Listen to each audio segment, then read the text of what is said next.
We referred several times in our last video to a term called modified adjusted gross income. A lot of people refer to it as a shortcut with MAGI, M-A-G-I. You can find that video right here. We want to walk through briefly in 2025 what makes up modified adjusted gross income and why that matters as you're retiring or if you're already retired. The first thing you need to know about modified adjusted gross income is that MAGI, M-A-G-I, is not found as a line on your tax return. It's not there. And so this is one of the things that gets added back in when Congress makes these tax bills. They use a different base to calculate whether you are subject to paying more or not. So let's talk about how to calculate your modified adjusted gross income, especially when it comes to finding out if you have to pay increased premiums for Medicare. Start with your adjusted gross income. On your 2024 tax return, that is line 11. Just start right there. Then, to calculate whether you're subject to additional costs for Medicare, you have to add back in a couple of things. You have to add back in tax-exempt interest. This is interest on municipal bonds, whether it was earned or accrued through the end of the calendar year. Then you have to add back in if you earned any interest on savings bonds that were used to pay for any higher education costs. You also have to add back any earned income that a U.S. citizen living abroad had been, any of that income that was previously excluded. So if you decided that you wanted to move to Ireland for whatever reason, and you still earned income in the United States and that was excluded, guess what? Gets added back in.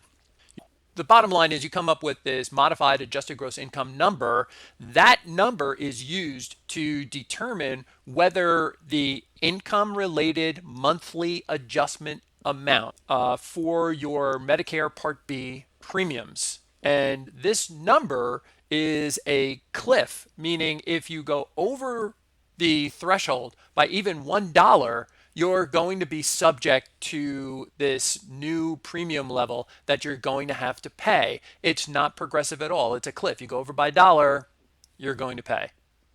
There's a 2-year gap on your Medicare Part B premiums and your modified adjusted gross income. What I'm trying to say is your 2025 Medicare premiums will be based on your modified adjusted gross income from 2023, 2 years back. So your 2026 premium for Medicare will be based on your modified adjusted gross income that you showed in 2024, 2 years. So when you're planning for retirement or you're planning your some events over the coming year, what are some of the things that can trigger this income related monthly adjustment amount? Obviously, it's not just money that you earn in retirement. Well, let me give you a few examples. Suppose you have a large capital gain that's realized in a year. For example, you sell your primary residence and your taxable gain is more than the excluded amount. And incidentally, a little bit off topic, but the gains, you can exclude up to $250,000 in gains for a single homeowner. If you are filing a joint return, you can each declare $250,000, or you can exclude $500,000 of gains on a sale of a primary residence. If you've lived in that home for the last couple of years, that number was put in place in 1997, so over 25 years ago, not indexed for inflation. So what can trigger this IRMAA, or income related monthly adjustment amount? A large capital gain like selling your primary residence. Maybe you decided that this year you're going to be Tommy Day Trader and you're going to sell investments and realize a large capital gain. That could also throw your modified adjusted gross income over the threshold where you're subject to this income related monthly adjustment amount, or IRMAA. Let's talk about retirement accounts. Of course, if you're 65, you're collecting Medicare, but you're still working, you can, or you should, at least talk to your financial planner about maybe making contributions to the workplace retirement plan, because that will overall drop your income. But suppose you're not working, and suppose you're actually at the point where you're collecting your required minimum distributions, your RMDs. If these distributions from your retirement account are large enough, that could trigger this income related monthly adjustment amount. Maybe you decide that you want to do a Roth conversion and you want to take some of the money that's in your retirement account and you want to pay the tax on it and then roll that money into a Roth IRA. It gets a little tricky.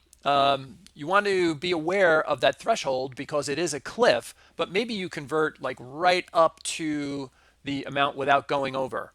It's something that you really should consider, but don't let the tax tail wag the dog. This may be something that you say, you know what, I'm going to put up with these premiums for an extra year, but it's going to be worth it for me. This is something that you really should be discussing on a case by case basis with your financial planner. These numbers get reassessed every single year. It's based on the modified adjusted gross income. If your advisor is just swinging stocks and mutual funds and not talking about these types of topics that might impact you and your future, maybe you need a new advisor.